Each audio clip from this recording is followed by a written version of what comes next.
Before we come to our final speaker, we will have, after he has finished, a question and answer period. I would appreciate it if people would ask questions and not make statements and keep their questions short and to the point. Thank you. Our next speaker is Malachi O'Doherty. He is an author and political commentator and was active in the civil rights movement at this period.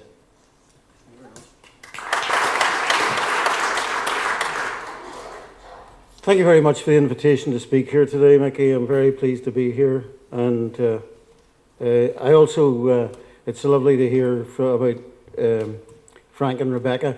I only met them, I was only in your house once, and the story behind it is I had actually written a wee unctuous letter to the Irish News complaining about somebody, and I won't go into the detail of it because it's even embarrassing to think about. But I got a letter from Frank and Rebecca asking me to come up to the house and meet them, and I went up to the house. And they were very nice to me, and we had a wee chat, and then they said, join PD. So you didn't know they were recruiting for PD, did you?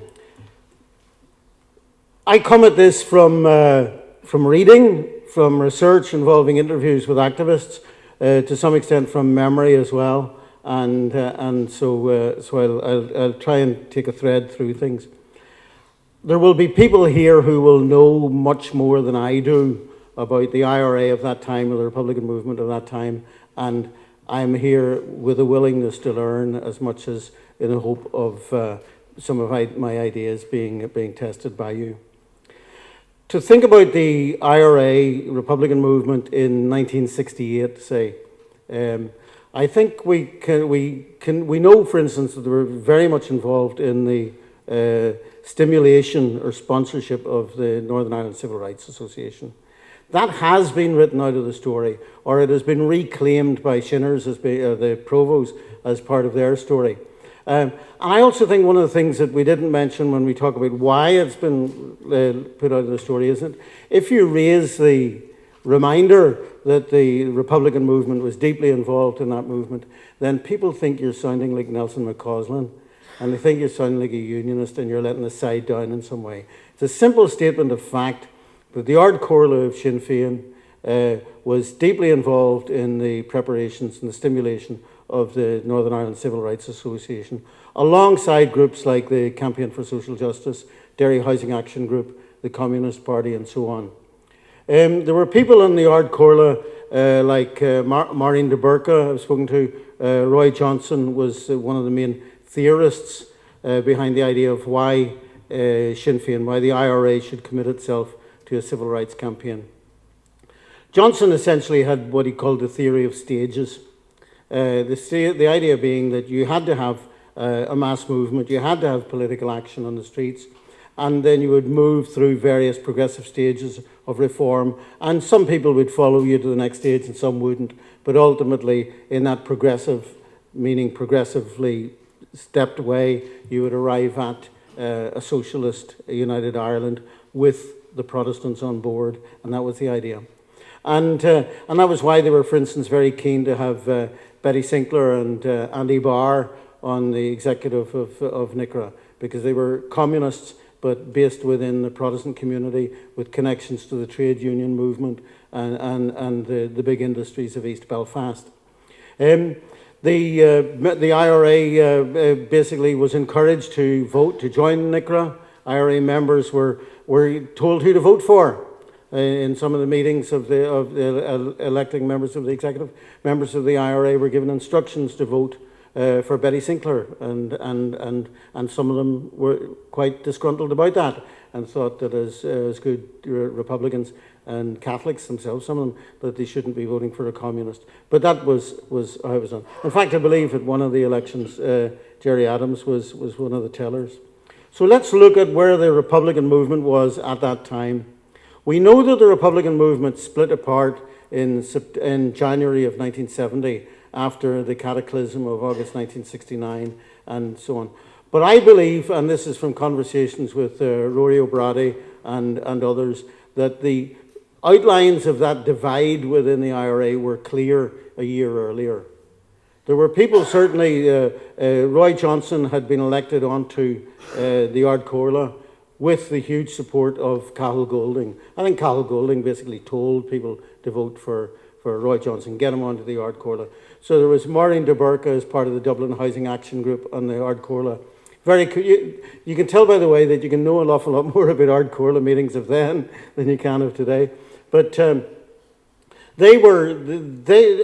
de Burca, for instance, was very concerned to create a movement within republicanism away from militarism, and we've heard a lot about that from Mickey as well. That was a key commitment. But it cannot be said that other people in the movement at that time, like Sean McSteofine and Rory O'Brady, were equally committed to putting militarism behind them, right? So there were divisions. I understand, and I stand to be corrected, or at least have the idea qualified in some degree. But there were divisions between militarists and what we might call politicos on the Ard Corla and in the Army Council of the IRA in, say, around 67, 68. When we come to the big civil rights march of October the 5th, 1968, it's good to speculate on this idea of the development of a mass movement which might have transformed Ireland. But there were 350 people on that march, approximately, by the best estimates that I've heard. I've heard other estimates put it higher, some estimates put it lower. But essentially, there were about 350 people. There were far more people who had come on that train from Belfast to Derry that morning to see a football match up in the Brandywell between Derry and Cliftonville, I believe it was, right? Than had come for that protest. If the RUC had not completely lost the run of themselves on that day, that march would not have gone down in history, right? So, and there are people who were involved in the organisation of it, were broader than NICRA. NICRA was a part of it. NICRA had approached the Derry movement and the Derry Housing Action Committee and asked them to get involved in this. But basically, McCann and the Derry people took it over. And McCann, less so, but Eamon Mallow will say very, very bluntly, we wanted the RUC to lose the run of themselves. We wanted them to run amok because we knew that that would get the attention we wanted. Gerry Adams has said in his own autobiography, whether it's true or not, that he was, that he wasn't at the actual march himself, but that there had been discussion of a plan to push Fit and others forward into police lines in the hope that they would get injured. I don't know if that's true or not, because there was a fair possibility that nobody would have got injured. The way it was organised was, if I could just remember the street names, that they had lined up on in Duke Street, pretty much near where the railway station is now. The plan was to march left up onto one of the braes and then take the upper deck of the bridge over the Foyle and make their way up towards the Diamond. The police were determined to stop them. William Craig had spoken to Fergus Pyle, a journalist with the Irish Times. Pyle told Mallow and others that Craig was drunk. And Craig was an alcoholic. Craig was a drinker. He ended his days in a deep depression, perhaps reflecting on the damage, hopefully reflecting on the damage that he'd inflicted in this society. But essentially, the stupid RUC, the RUC, if you think about them, cut them a wee bit of slack and try and understand the position that they were in. The IRA campaign attacking members of the RUC had ended only 6 years earlier, right? The training that the RUC had been given had been in anticipation of an IRA campaign. Therefore, the only kind of equipment they had was either pistols that they wore at the side, rifles which they had access to, and these pointless shields, and that was it. And so I do believe there were probably certainly some of the older cops in the line that day who thought that they were faced with the IRA. Their Home Affairs Minister had told them that they were facing the IRA. So you would expect an ordinary cop who's a voting unionist and who believes in the government to take the word of the government if the government says that's the IRA you're faced with. Anyway, what happened was that the police had set up their vehicles blocking the Bray, the men behind it with their batons, and other men at the back of the parade to deal with it there. What happens, of course, is that the parade decides not to bother going up the Bray. Why would you? It's blocked. They walk straight ahead up Duke Street. And the police then had to come out from behind their vehicles, had no control over the march at all, and laid in with batons. And the march, the parade was pushed back. The cops policing it from behind didn't know what was happening, and they drew their batons as well. It was carnage.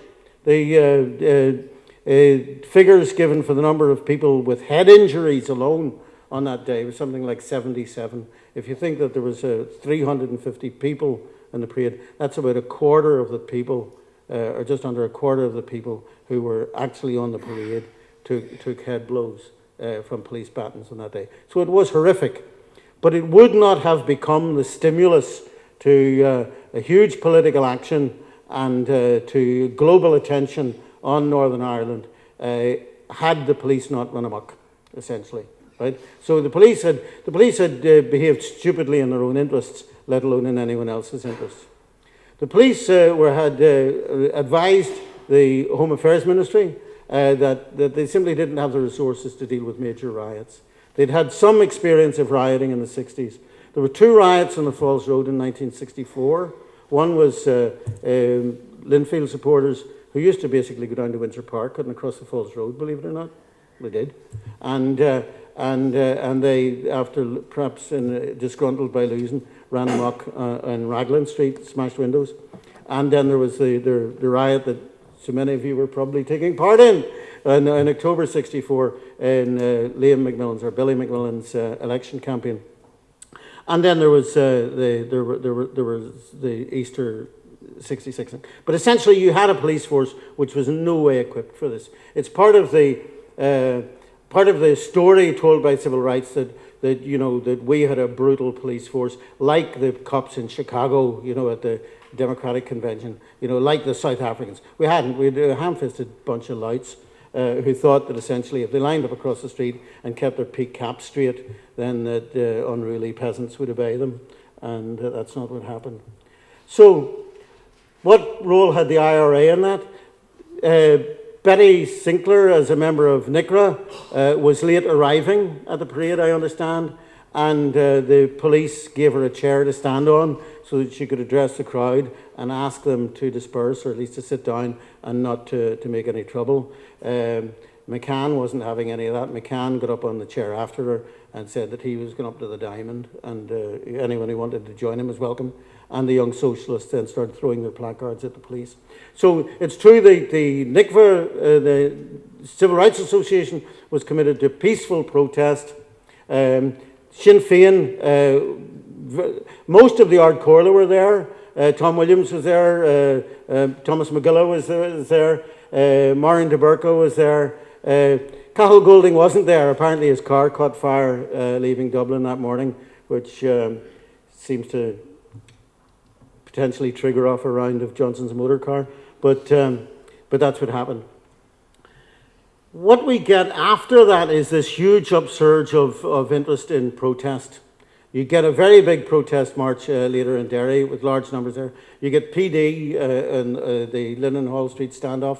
I'll move through this fairly quickly, you know it. And you get some of the demands of the civil rights movement met very quickly.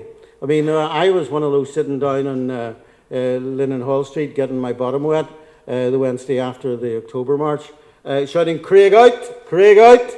And Craig was gone by December. Craig was gone. Harold Wilson had basically tried to pull Terence O'Neill into line. One of the backdrops to all this was division within unionism and a move against O'Neill. O'Neill afraid that if he granted reforms, then he would be ousted, but also afraid that if he didn't grant reforms, then the British might introduce direct rule. So the students at PD were now becoming the more prominent force. The NICRA was actually it was beginning to lose its hold on things. There was a meeting at St Mary's Hall, I think it was in October, where PD put forward the idea of a march to Derry. And NICRA, and that would have included the advice of the Ard Corla of Sinn Féin, I understand, urged them not to proceed with the march to Derry. O'Neill made a speech with his Ulster at the Crossroads speech. He said, what kind of Ulster do you want? And you said one with 9 counties and 3 other provinces beside it. But essentially he said, what kind of Ulster do you want? And the students had their vote on whether to march to Derry, and the majority voted not to march to Derry, because there was this feeling that you should cut a bit of slack to O'Neill. And then so they had to vote again. And as I understand it, we got to about the third vote, when most of them were off on their Christmas holidays, that they managed to get a vote through that they would march to Derry from the City Hall. John McGuffin, the anarchist, Damon McCann, the PD figures that we all know, Bernadette at the head of it. And we know what that led to. That led to the parade being attacked by B specials and loyalists at Burntullet. The police, if some of them even tried to defend the students, at least the whole thing was just chaotic anyway. And there were huge injuries. I mean, Bernadette, I think, took nails through the palm of her hand.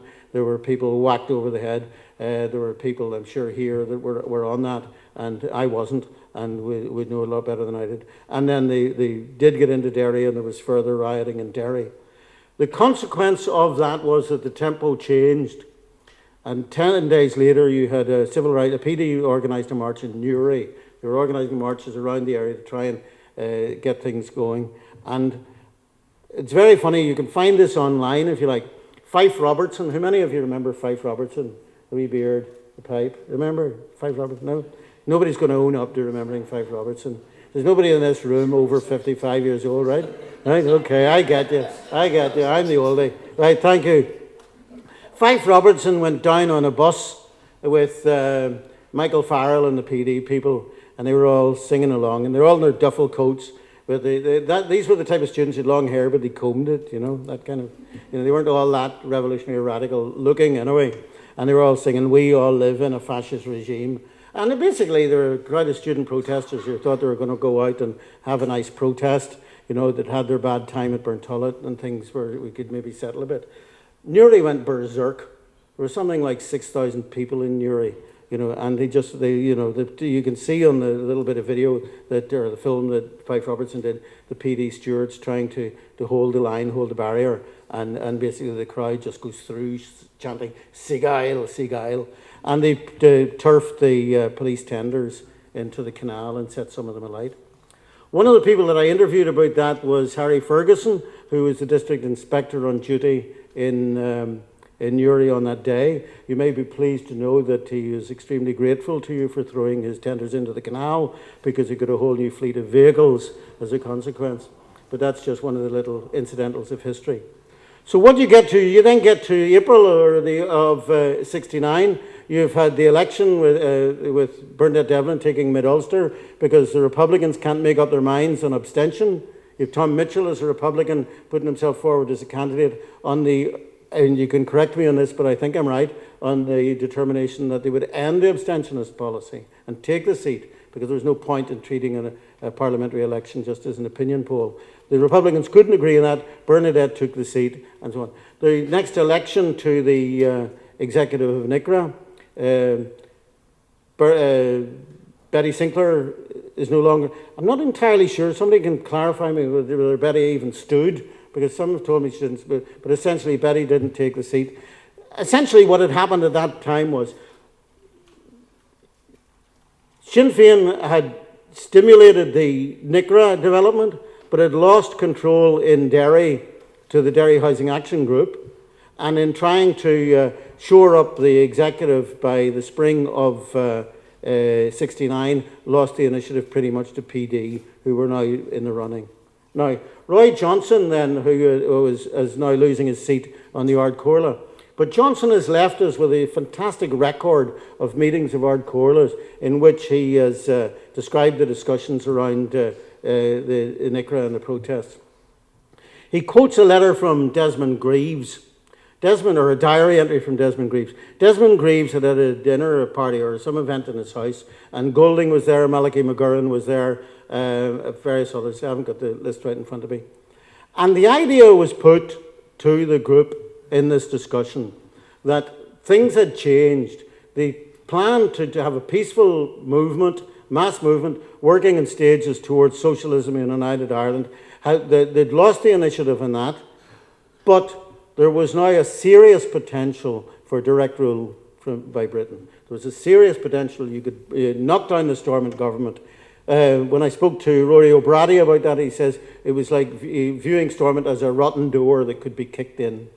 Now, you can help me out with this to understand this better, but it would appear certainly that Golding and others in the IRA from about April 1969 had pretty much given up on the stages theory and the peaceful political front, and were thinking that we can keep the pot boiling. This is showing up the northern state in disgrace before the world as a brutal sectarian state, and whatever. And if we just keep this going and let this build, then that's what can happen. And where that builds towards, first of all, well, it's other rioting. There's rioting in Armagh, there's rioting in Derry, but you get to August of 69, and you have this wonderfully hopeful gesture of, how many were at Pop for Peace? Come on, who was there? Is anyone else there?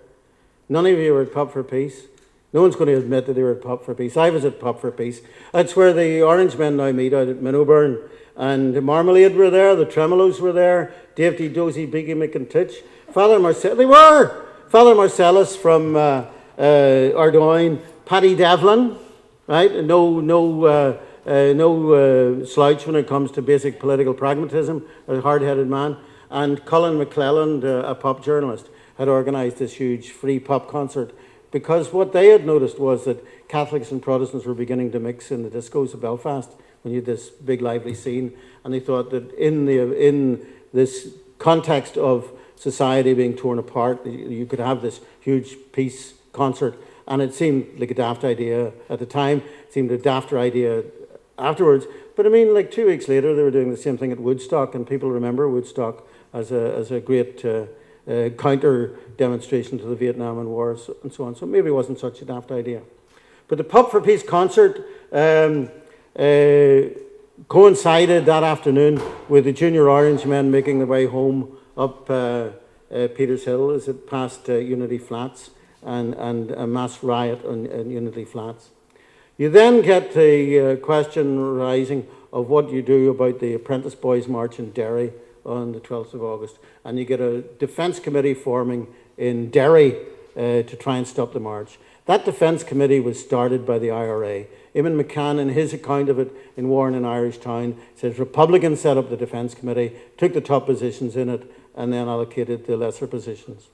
Paddy Doherty, nicknamed Paddy Bogside, went with one of the senior members to, was it McCallion or anyway, whatever, to meet with the Apprentice Boys to discuss how they would, well, basically they asked them to call off their parade, and the Apprentice Boys refused, but they said, you steward your people, we'll steward ours, and it'll be a peaceful day. 12th of August comes, and there's no stewarding of the Bogside protesters, right? There is stewarding of the Apprentice Boys. There's Apprentice Boys come down the walls or whatever. There's jeering at them, there's stone throwing, and there's minimal to no effort to stop the Bogside kids stoning the Apprentice Boys. The police take the stones for 2 hours. Even Paddy Bogside, giving an interview years later about it, said you have to give them some credit for what they did. They held out for 2 hours, and then they went into the Bogside, which is what they've been invited to do.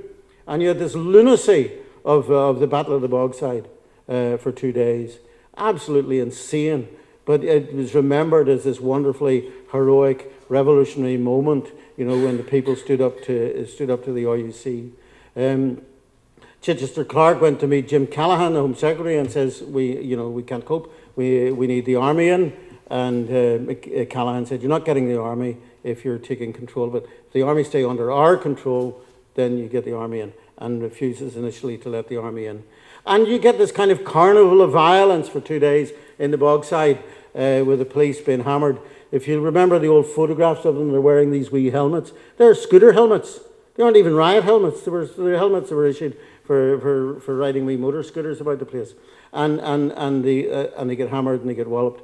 And the army eventually comes. Well, we know what happened. Lynch made a statement saying that they would not stand by, and that may have been some fillip to protesters to think that if they maintained the fighting with the police, they would get the Irish army to come over the border, which wasn't going to happen and didn't happen. But by the second day of the fighting in the Bogside, the Republicans sent messages to Republicans in Belfast and in other areas to ask them to organise, to draw the pressure away, ostensibly, to organise other protests. And there was a meeting at the Wellington Park Hotel where the members of the Republican movement, the IRA, were there, and they play this tape message asking them to organise. And basically, the IRA, Macmillan, the others whose names are known to us, and some of them perhaps are even in this room, organised petrol bombs. Macmillan distributed weapons. Macmillan was at this time a member of the executive of the Northern Ireland Civil Rights Association, and they had protests at Hastings Street Barracks, which is now where the Westlink runs across Castle Street, and at Springfield Road Barracks. I think there were a couple of shots fired from the Springfield Road Barracks into the crowd on the first night. That would have been the 13th of August, and on the 14th of August, things went mad. I was with my girlfriend that night. Her name, I'll not say her name, but she was from Rathcoole, and I was leaving her home. And so I witnessed much of the rioting on August the 14th, 69. Left my girlfriend over to Smithfield bus station. Remember that? Used to be able to go into an empty bus, parked bus, and have a wee curtain in the bus. And then sometimes there was a late bus that went out to Rathcoole at 1 o'clock in the morning, so you could have a couple of hours in the bus. Anyway, you for the revolution, I got laid. So anyway, I went back up to Divis Street to watch the rioting. There was actually a little audience already formed. There were about 20 of us.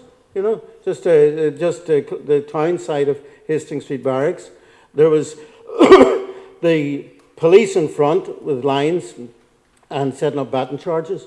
There were what they call the whippets, the little motorised, the armoured cars with Browning machine guns mounted on them.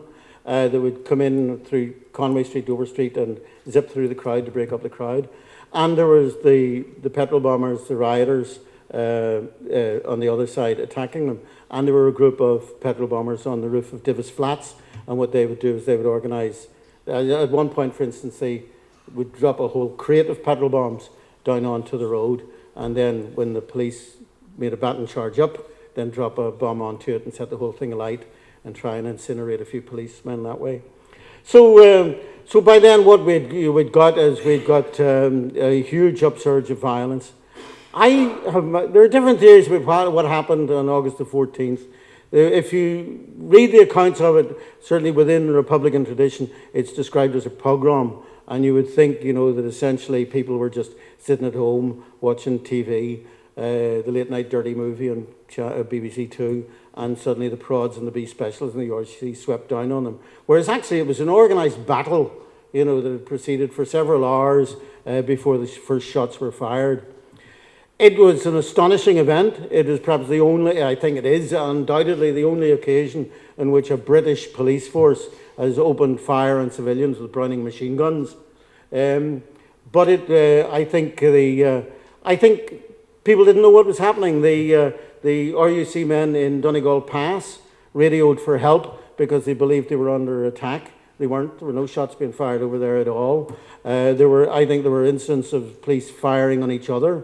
There were heavy guns being fired over towards St. Comgall's, and there was a gun mounted by the IRA on St. Comgall's firing over there. And there were loyalists came down with weapons, were opening fire from Dover Street, Conway Street, and IRA fired back at them. And at least one of them, Herbert Roy, was killed. And just to conclude, I didn't mention the Legion of Mary, did I? I was a member of the Legion of Mary when I was about 15. And I've been writing about it, so I went back to the Legion of Mary to see if I could find the minutes book that I'd kept as secretary of the Legion of Mary Presidium in our school. And they showed me the archive, and I went into this room and I went through the archive. And within the archive, I found a Legion of Mary report from the Presidium to the diocese of the work that the Legion of Mary and the St. John's Ambulance people did on the ground in Divis Street on the night of August the 14th and the morning of the 15th and around the burning of Bombay Street. And they believe, rightly or wrongly, that they saved 31 lives of people suffering gunshot wounds who would have died without immediate help. So the potential scale of the carnage on that day was massive, was far greater than it was. Indeed, those of us who were there and heard the shooting going on for hours, you hardly believe it when you hear the news the next day that such a small number of people were killed. But I believe that what went wrong on that night was that everybody was fighting the previous war. I think Macmillan had organised a damn good riot in October '64 and thought it would happen pretty much as it had happened before, and it didn't. The RUC thought that they were meeting an IRA upsurge, which they weren't, because although Macmillan had issued guns and there were guns being used, there wasn't anything like the scale of shooting that the RUC themselves heard being spooked by their own shooting. So I think that everyone kind of was freaked out, fighting a war, the last war. And the lesson I take from that, for what it's worth, is that if the Troubles do come back, it'll be that kind of mistake that will be made again. You know, the technology has changed, the way in which you fight a guerrilla war has changed. You'll be in the halfpenny place if you don't have suicide bombers, I'm telling you. And hands up, you know. And but that is the lesson from it. My sense is that and you can correct me on it, and I'd love to hear opinions on it, that the IRA was divided from the start of the civil rights campaign. That when they saw the whole thing was turning violent anyway, and they were losing the initiative to PD, and the police were behaving so atrociously, I think they saw an opportunity to bring Stormont down. And I think that Macmillan and Golding and others around him probably made a conscientious decision to bring the thing to the boil in the summer of '69. So that's partly, that accepts the theory that there was no conspiracy to do this from the creation of the civil rights movement, but it rejects the idea that the Republican movement of the IRA wasn't intimately involved in stirring up the violence in the autumn or the late summer of '69. Thank you very much.